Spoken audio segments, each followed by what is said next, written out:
Nous sommes samedi 22 août 2020. Bonjour, bienvenue sur RTI 1, les titres de votre journal. À l'occasion de la présidentielle 2020, ils sont des milliers de militants du RHDP qui se sont rassemblés ce samedi au stade Félix Houphouët-Boigny pour l'investiture de leur candidat Alassane Ouattara. La convention est ouverte et Alassane Ouattara annonce le dépôt de sa candidature pour la semaine prochaine. Dans ce journal, nous irons à Tabou, dans le sud-ouest de la Côte d'Ivoire. Sur place, notre correspondant Sam Conan a assisté à une remise de chèques de 3 millions de francs CFA de la mairie aux jeunes et aux femmes ouai de la localité pour le financement de leurs activités génératrices de revenus. C'est à suivre dans une vingtaine de minutes. Les incendies se poursuivent en Californie aux États-Unis. Plus de 100 000 personnes évacuées de leur domicile. La foudre a provoqué de très nombreux feux de forêt dans cet État de l'Ouest américain qui dénombre 5 morts, des incendies de plus en plus fréquents. On en parle en toute fin de journal. La présidentielle ivoirienne 2020 aura lieu le 31 octobre prochain.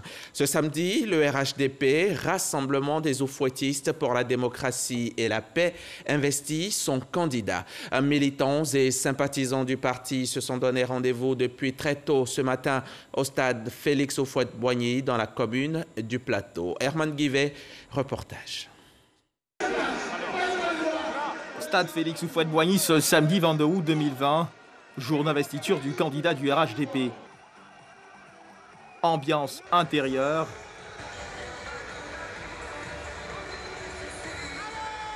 Ambiance extérieure. Les à côté. Difficile d'accéder au stade une fois sorti de celui-ci. Côté tribune d'honneur, des officiels du parti marquent leur arrivée. Nous, les responsables politiques du RHDP, de l'Ouest et de la Côte d'Ivoire, nous sommes venus effectivement pour démontrer à la face du monde que le président Alassane Ouattara est notre candidat. Et donc c'est cette concrétisation-là que nous sommes en train, à laquelle nous venons participer aujourd'hui. Ceux qui sont dehors sont 2 fois plus nombreux que ceux qui sont dans le stade. C'est ça le RHDP. Les gens ont fait croire que nous avons reporté la cérémonie. Toute la nuit, on n'a fait que nous appeler et vous venez de vous rendre compte de l'évidence. Le RHDP, c'est une réalité. Quelques minutes plus tard, le candidat du parti, Alassane Ouattara, fait son entrée dans l'enceinte du stade.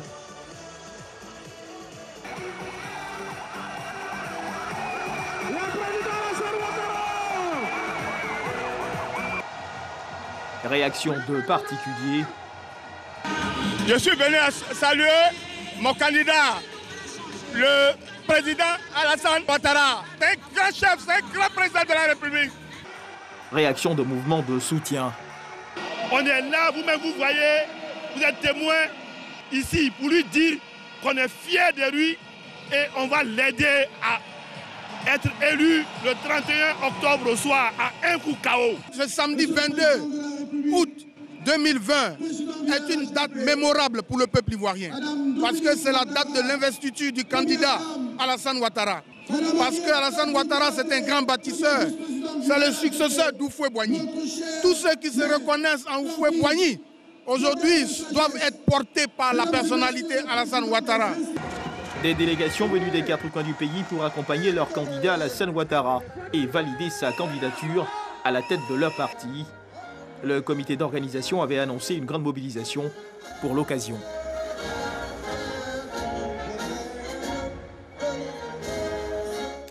Nous sommes samedi 22 août et la journée d'hier, 21 août, marquait le premier vendredi de la toute nouvelle année musulmane. Depuis la veille, 20 août, l'année islamique est passée de l'an 1441 à l'an 1442 Hégire. Hier donc, le Premier ministre Ahmed Bakayoko a tenu à faire la prière de vendredi aux côtés des populations dans une mosquée d'Abobo, commune dont il est le premier magistrat. Parc Gassoro Koné. Vendredi 21 août 2020, premier vendredi de la nouvelle année musulmane 1442 Hégire, jour important pour la communauté musulmane. Comme tous les vendredis, le Premier ministre, ministre de la Défense par ailleurs, maire de la commune d'Abobo, choisit une mosquée pour la prière de Djouma. Ce premier vendredi du Nouvel An musulman, c'est la mosquée Moroba du quartier Anador qui a accueilli le Premier ministre Ahmed Bakayoko. Pour lui, il s'agissait non seulement de prendre part à la grande prière de ce premier vendredi du Nouvel An du calendrier musulman, mais surtout témoigner à ses administrés que malgré ses nouvelles charges, il est et demeure à leur côté. Profitant de l'occasion, l'imam Ali Doumbia, imam principal de cette mosquée, a invité la communauté musulmane à être des partisans de paix et à prôner autour d'elle les valeurs de tolérance et d'amour.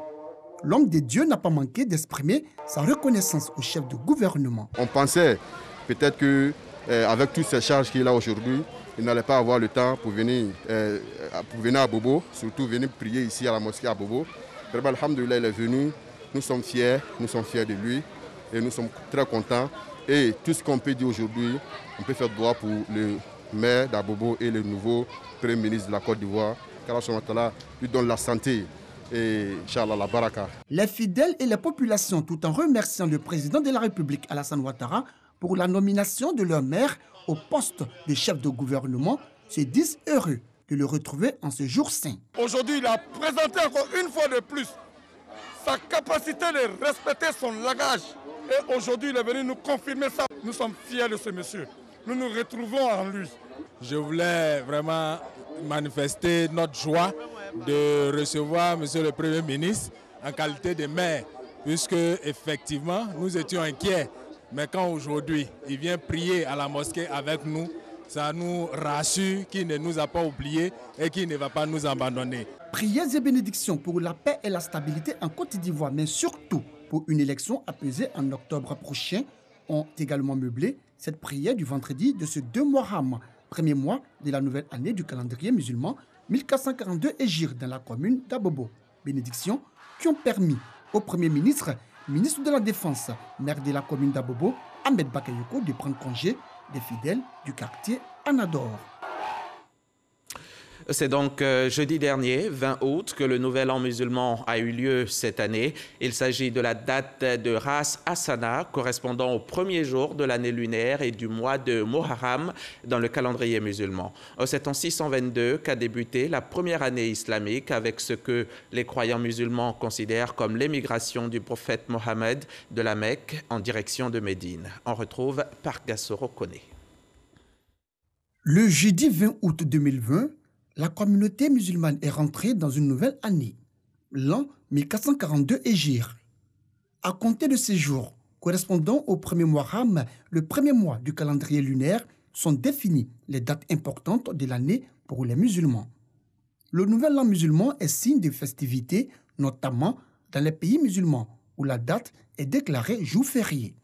C'est un événement célébré traditionnellement en famille ou entre amis autour d'un repas. Occasion pour se souhaiter les vœux les meilleurs. Le calendrier musulman est un calendrier lunaire fondé sur le cours de la lune. L'an musulman compte 12 mois lunaires de 29 à 30 jours chacun, soit 354 ou 355 jours. Il est donc plus court qu'une année solaire d'environ 11 jours. La nouvelle année 1442 Hégire débutée le jeudi 20 août 2020 prendra fin le 8 août 2021 selon l'observation à l'œil nu de la nouvelle lune qui signale le début du mois pour les musulmans et non le calcul astronomique. Bonne année donc à tous les musulmans de Côte d'Ivoire et du monde. Hier, au tribunal d'Abidjan-Plateau, le procureur de la République adjoint était face aux journalistes. Selon Abel Yeo, des personnes ont été identifiées comme auteurs de propos appelant à la désobéissance civile sur les réseaux sociaux. Le parquet a tenu à faire une mise en garde contre ces personnes. Gabriel Zani était sur place pour RTI. Sur les réseaux sociaux, il n'est pas rare de lire ces propos qui incitent visiblement à la désobéissance civile selon le procureur de la République adjoint. La Côte d'Ivoire, depuis le 7 août 2020, n'attend plus des élections et ce n'est pas ce à quoi elle se prépare.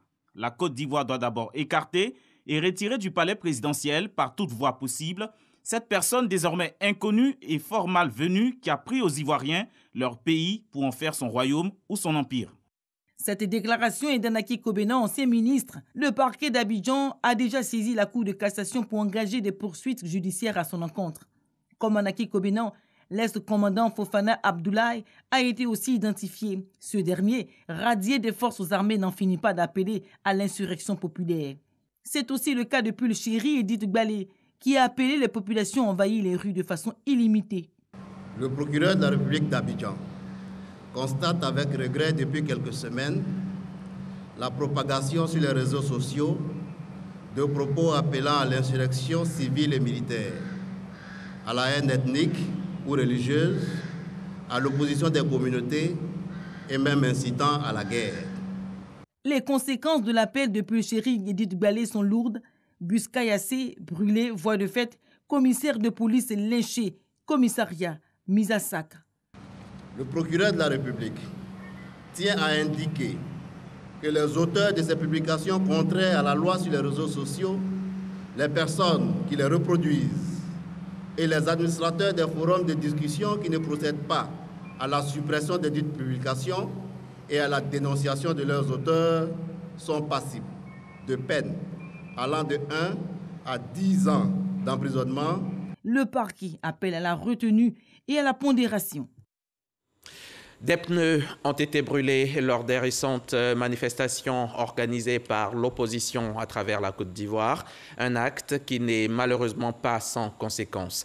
Les flammes détruisent le bitume par endroits. C'est notamment le cas à Bonois, dans le sud Comoé, à une soixantaine de kilomètres d'Abidjan, et à Elibou, au PK75, sur l'autoroute du Nord. Suivons le constat de Mahama Traoré et Lanciné Bakayoko. Avis aux usagers de l'axe Yamoussoukro-Boaké, il faudra désormais faire attention à ces crevasses situées au niveau du village de Séman. Plus loin, sur l'autoroute du Nord, Gaussou est obligé de marquer un arrêt. Dans ce village situé en périphérie de l'autoroute Abidjan-Yamoussoukro, son véhicule de transport vient d'effectuer un passage malencontreux sur un nid de poule. Tout de suite là, je venais, j'ai frappé dans le tout, mon raccord de dynamo est desserré. Et c'est pas bon. L'autoroute, tu viens en pleine vitesse, tu viens voir un trou. Là, ça peut créer même des accidents graves. Les gens pensent que c'est les enfants d'Elibou, c'est les jeunes d'Elibou. Nous, on n'a rien à voir. Il n'y a pas un jeune d'Elibou qui s'est levé pour venir dire que non, que je suis prêt pour me révolter, quoi. Il n'y a pas un jeune d'Elibou qui a fait ça. Ils sont venus d'ailleurs. Les décombres laissés près de ces nids de poules à Séman et à Elibou laissent croire qu'ils sont la conséquence des pneus brûlés sur la voie publique lors des dernières manifestations de l'opposition, comme ce fut le cas dans la ville de Bonois. Ils ont brûlé les pneus. Bon, pour le moment, on ne sent pas trop, mais faire la musique, on sent que ça va nous créer problème après. Ça, c'est un bien public. Ça, nous, on va profiter de ça, nos enfants, ainsi de suite. Donc, si nous, on garde ça maintenant, on sait que ce n'est pas la peine. Tels les eaux usées non évacuées, les pneus consumés sont un danger pour la durée de vie des routes. Du fait de ces actes, le budget de l'État alloué à l'entretien routier va enregistrer une rallonge. Le ministre Amédée Kouakou en appelle donc à l'esprit civique des manifestants. Faire des infrastructures, des routes, des ponts, ce sont des investissements publics, ce sont des investissements qui appartiennent à tout le monde et nul n'a le droit de détruire donc ces infrastructures, de s'attaquer à ces biens qui appartiennent à l'ensemble des Ivoiriens. Parce que ce qui nous a été donné de constater ces derniers jours, aller brûler le bitume qui a coûté des milliards pour l'ensemble des compatriotes, il faudrait que nos compatriotes comprennent qu'il faut protéger le bien public. Pour l'heure, le ministère de l'Équipement et de l'Entretien routier évalue le coût financier des dommages. Dans l'immédiat, des travaux de correction seront entrepris pour restaurer les sections dégradées. La paix, l'entente, la cohésion sociale, voilà ce dont a besoin la Côte d'Ivoire. Miss Belmonde Dogo l'a compris et elle fait sa part. Par ailleurs, députée dans la région du Gol, la secrétaire d'État à l'autonomisation de la femme a sillonné cette semaine plusieurs localités de la région pour parler de la paix et du vivre ensemble avec les jeunes, les femmes et les chefs traditionnels. Le compte-rendu de Mamadou Kwasi. Pendant 48 heures, Miss Belmonde Dogo, secrétaire d'État chargée de l'autonomisation des femmes, a sillonné le Grand Guibérois, comprenant les sous-préfectures de Galébré, de Dignago et les Guibérois. Elle est allée échanger avec l'ensemble des populations et surtout les jeunes des différentes formations politiques de ces localités. Fustigeant les actes de violence enregistrés dans la région du Gor, Miss Belmonde Dogo appelle les populations à la retenue et surtout à tourner le dos à la violence, tout en garantissant la paix, la cohésion sociale et le vivre ensemble. Une démarche bien appréciée par les chefs traditionnels ainsi que l'ensemble des populations qui ont décidé de s'inscrire dans la dynamique de la paix sociale. Je demande pardon, on peut se tromper une fois. Je pense que nous nous sommes trompés. Elle nous a rencontrés, elle nous a édifié vraiment beaucoup de programmes, beaucoup de projets, beaucoup d'initiatives du gouvernement. Nous allons nous retrouver et tenter de parfaire afin que Guibroa n'ait plus jamais de marche. Miss Belmont Dogbo, députée de ces 3 sous-préfectures, a également invité la population à préserver les acquis du développement. C'est pourquoi elle les exhorte à promouvoir le dialogue et le travail. Chacun peut avoir son parti politique, mais le plus important, c'est la vie humaine. Peu importe nos divergences, nos différences, on doit savoir se retrouver et se parler. On n'obtient rien par la violence, on n'obtient rien dans la bagarre. Puisqu'après la violence, la bagarre, on s'assoit pour faire des négociations. Autant commencer par ces négociations. Lorsque vous allez retourner dans vos villages, dans vos communautés, appelez nos frères et nos sœurs à la cohésion. Ces différentes concertations vont se tenir régulièrement, a-t-elle signifié aux populations. Mais avant, elle souhaite que les valeurs de paix et de cohésion qui ont toujours prévalu dans leurs différentes sous-préfectures demeurent à jamais pour le développement du Grand Guibérois et surtout pour le bonheur des populations.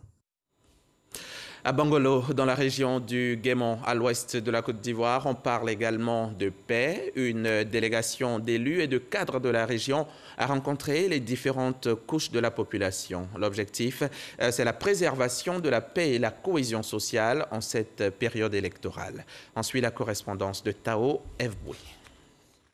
Des jeunes se réclamant des partis de l'opposition ont manifesté le jeudi 13 août dernier dans la ville de Bangolo par des barricades érigées sur la voie publique, bloquant ainsi le trafic routier et paralysant la quasi-totalité des activités de la ville. Pour appeler les jeunes à la retenue afin de ramener la quiétude dans la cité, le député Évariste Miambli, à la tête d'une délégation d'élus et de cadres, a initié une tournée dans la région sous l'impulsion du Premier ministre Ahmed Bakayoko. Échange avec les autorités, les jeunes, les femmes, les chefs traditionnels, les chefs religieux. Des appels sont lancés pour maintenir et entretenir la cohésion sociale en cette période électorale. L'appel que je peux lancer à l'endroit de la jeunesse de Bangolo, c'est un appel d'apaisement, un appel de cohésion, un appel de vivre ensemble, c'est la cohésion. Donc je souhaite, moi, président de la jeunesse de Bangolo, que tous les jeunes se mettent ensemble. Donc quand on a un souci, qu'on a des responsables devant nous, il faut qu'on échange, il faut poser les problèmes. Et je suis convaincu que les aînés sont là pour nous écouter. Quand nous prions, nous demandons à Dieu d'accorder toute une paix, toute une sérénité à notre pays. Parce que rien ne peut se développer dans la guerre, dans les querelles. La paix n'a pas de coloration politique, la paix n'a pas de coloration religieuse ni ethnique. Nous sommes une Côte d'Ivoire et nous devons parler un. Les élections passent, mais la Côte d'Ivoire demeurera la Côte d'Ivoire. En outre, les jeunes ont été exhortés à ne pas se laisser manipuler et à être plus responsables. Cette jeunesse-là qui est la relève demain. Et donc qu'elle prenne conscience, qu'elle ne se laisse pas manipuler, aller brûler les punais, aller couper les routes. Ce n'est pas ça la démocratie. En cette période électorale, ces élus et cadres entendent multiplier ces initiatives à travers toute la région. Nous avons cette obligation morale et spirituelle d'approcher nos parents pour échanger avec eux. Le tout n'est pas politique, mais aujourd'hui, la politique se repose aussi sur la paix. Parce que s'il n'y a pas de paix, on ne peut pas faire de politique. Mais nous allons les raisonner, famille par famille, hameau par hameau, département par département, canton par canton, pour continuer encore cette sensibilisation qui pour nous est essentielle. À la veille des élections, nous sommes obligés de sensibiliser. La paix, c'est un acte de longue haleine. On n'a pas la paix un seul jour. Il est bon de rappeler que le Conseil des ministres tenu le 19 août 2020 a interdit les manifestations sur la voie publique jusqu'au 15 septembre. Elles sont néanmoins autorisées dans les enceintes closes ou dans des espaces dédiés et sécurisés. Le chiffre du jour, c'est 7884. C'est le nombre de personnes concernées par la déclaration de patrimoine en Côte d'Ivoire. Le BNET a présenté récemment les résultats de l'étude pour l'identification nominative des personnes assujetties à la déclaration de patrimoine. Un travail qui a été confié au bureau d'études par la Haute Autorité pour la bonne gouvernance. Sidonie Davila nous en dit plus. Le Bureau national d'études techniques et de développement BNET a achevé le recensement des personnes assujetties à la déclaration de patrimoine. 7 884 personnes en Côte d'Ivoire. Les résultats de l'étude restituée à la Haute Autorité pour la bonne gouvernance ont fait l'objet d'une présentation à l'ensemble des parties prenantes à l'étude et aux partenaires au développement. En dehors des présidents d'institutions, des membres du gouvernement, des gouverneurs de district et des députés, ce sont 7 884 personnes assujetties à la déclaration de patrimoine qui ont été recensées à travers 56 structures. En termes de statistiques, 95% de ces assujettis sont issus des départements ministériels et 5% sont issus des institutions de la République. Sur 7 884 personnes assujetties à la déclaration de patrimoine, environ 5 000 personnes ont fait leur déclaration. Les résultats de cette étude menée pendant 2 mois par le BNET étaient très attendus par la Haute Autorité pour la bonne gouvernance dans sa mission première de lutte contre la corruption.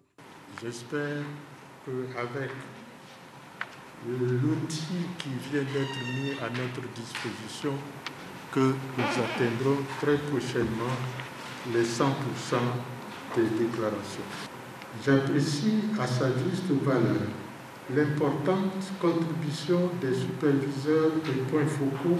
Le BNET met également à disposition un mécanisme électronique de mise à jour de la liste des assujettis qui favorise la prise en main du système par la Haute Autorité pour la bonne gouvernance. Prenons maintenant la direction de Tabou, dans le sud-ouest de la Côte d'Ivoire. Dans cette ville frontalière du Libéria, des jeunes et des femmes viennent de bénéficier d'un financement de leurs activités génératrices de revenus. Ils ont reçu de la mairie de Tabou un chèque de 3 millions de francs CFA. C'était en présence de notre correspondant dans la région, Sam Konan. Le conseil municipal de Tabou continue de mener des actions de développement en faveur des populations. Dans le cadre de la mise en œuvre du programme social du gouvernement, le maire Julien Clébé et son conseil municipal apportent un financement aux jeunes et aux femmes des différentes communautés vivant à Tabou. Après la communauté Koumen, c'est au tour de la communauté Oué de recevoir un chèque de 3 millions de francs CFA pour le financement des activités génératrice de revenus. Je ne pouvais avoir comme boussole que ce programme social piloté par le président Alassane Ouattara, qui consiste à faire du concret, à mettre à la disposition des populations les moyens qu'il faut pour encourager ceux qui veulent mener des activités génératrices de revenus. Aujourd'hui, c'est la communauté Oué. Hier, c'était 2 villages Koumen. Après, ça sera autour de toutes les communautés pendant les 3 années qui restent. Le député maire nous a offert un chèque de 3 millions avec une tricycle. Cet argent va nous aider. Moi-même qui suis en face de vous, je suis une veuve.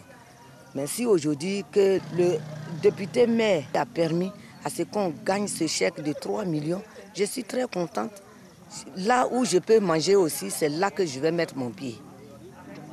Dans le domaine de l'éducation, de la santé, de l'eau et de l'électricité, le conseil municipal de Tabou a déjà mené des actions qui s'inscrivent également dans la politique sociale prônée par le chef de l'État, Alassane Ouattara. Merci à vous, Sam Konan, depuis la région de San Pedro. On en vient à la pandémie de Covid-19 avec ces chiffres qui inquiètent. 800 000 morts à travers la planète, 23 millions de malades.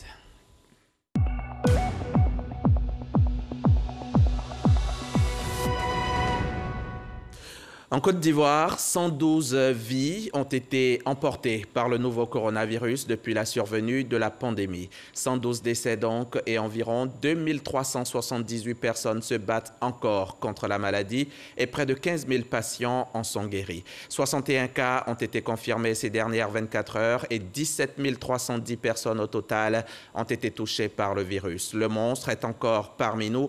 Prudence, vigilance, maintenant l'application des gestes barrières pour notre santé et pour celle de nos proches.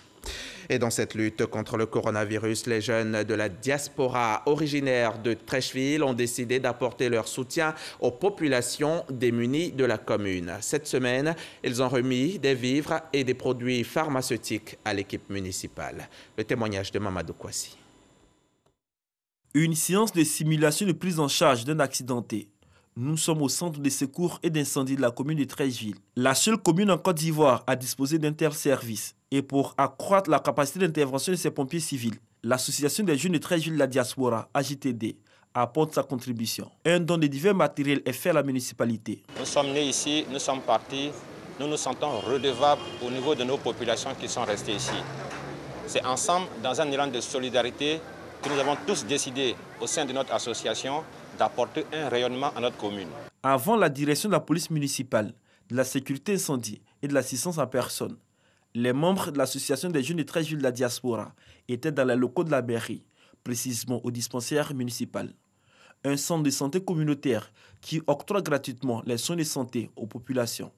Ici, ce sont des cartons de produits pharmaceutiques qui sont remis aux collaborateurs du maire François-Albert Amicha. Une véritable fierté pour les bénéficiaires de ces différents dons. Nous ne pouvons que nous réjouir et leur exprimer notre gratitude. Nous voulons les rassurer de l'utilisation considérable que nous ferons de tout ce que nous avons reçu. Et nous comptons sur eux pour que cette lancée ne s'arrête pas aujourd'hui et que chaque année, nous puissions recevoir ce genre de gestes qui sera naturellement au bénéfice des populations. Dans le cadre de la lutte contre la maladie à coronavirus, 30 ménages ont reçu chacun de l'AJTD une enveloppe et des vivres composés de riz, du sel, de l'huile et des pâtes alimentaires. De quoi soutenir ces familles démunies face aux effets de la COVID-19. Et on en vient à ce sujet qui va certainement attiser votre appétit en cette mi-journée. Il s'agit de la Direction générale du Trésor qui vient de se doter d'un restaurant. L'objectif étant de créer les meilleures conditions de vie et de travail à ses agents. Destiné non seulement au personnel du Trésor public, l'établissement est également ouvert à toutes les catégories de clients. C'est ce que nous dit Jean-Louis Bangbo du service économie de la rédaction. Fini les casse-têtes pour les agents du Trésor public en fonction au plateau à l'heure du déjeuner. C'est du moins l'espoir que ces fonctionnaires placent en l'ouverture de ce restaurant au sein de la cité financière du plateau. La question de la restauration laissait à désirer. Lorsque nous venons sur le plateau, parce que nous passons l'entière journée ici au bureau, et donc par moment on est obligé, pour parler comme les gens d'à côté, de se débrouiller dans ces restaurants de fortune-là. Et donc nous avons estimé à un moment donné avoir un restaurant, je dirais, de qualité, avec des mets de qualité qui nous seront présentés. Cela va nous aider. Garantir un cadre de vie professionnel agréable, le restaurant du Trésor est un pan important de la politique sociale initiée par la Direction générale. Le restaurant d'entreprise que nous inaugurons en cette journée est un ouvrage majeur de notre politique sociale inscrite dans l'axe 4 de notre plan stratégique de développement. Et vous le savez tous, que la politique sociale dans une entreprise est un véritable levier de performance. Cet engagement constant contribue à l'accroissement de la performance des agents ayant abouti à la certification de cette administration à la norme ISO 9001 version 2015, chose qui participe à l'atteinte des objectifs assignés au ministère de l'économie et des finances. Bâti sur une superficie de 875 m² pour une capacité de réception de 350 personnes, Resto Trésor produira en moyenne 1000 repas par jour. Il sera également ouvert aux autres riverains de la cité administrative. Ce restaurant, qui s'engage à produire des mets sains et variés, sera ouvert au public dès le 7 septembre prochain. Bon appétit à vous tous qui êtes à table. Je vous le disais en titre, la Californie est encore une fois dévastée par des centaines d'incendies de forêt. Déjà 5 morts et 120 000 personnes évacuées. 500 maisons ont été détruites. 300 000 hectares partis en fumée. 12 000 pompiers ont été déployés. La Californie a mobilisé tous ses moyens, mais c'est insuffisant selon son gouverneur. Ces incendies sont toujours hors de contrôle dans le nord de l'État. Donald Trump, lui, accuse la Californie de ne pas assez nettoyer ses forêts. Ces feux ont été déclenchés par un phénomène climatique inhabituel, un siège d'éclairs favorisé, selon les autorités, par le réchauffement climatique. En début de semaine, la foudre a frappé 11 000 fois des sols asséchés par la canicule. Avant de nous quitter, sachez que ce samedi 22 août, le RHDP, Rassemblement des eaux-fouettistes pour la démocratie et la paix, investit son candidat pour la présidentielle d'octobre prochain. Ils sont réunis depuis très tôt ce matin au stade Félix Houphouët-Boigny dans la commune du Plateau. Bon samedi sur RTI 1, votre chaîne préférée qui chaque jour vous sert le meilleur. Ce soir, retrouvez Marie-Laure Ngoran pour le 20h. Moi, je reviens demain, dimanche, 13h, toujours dans le respect des gestes barrières.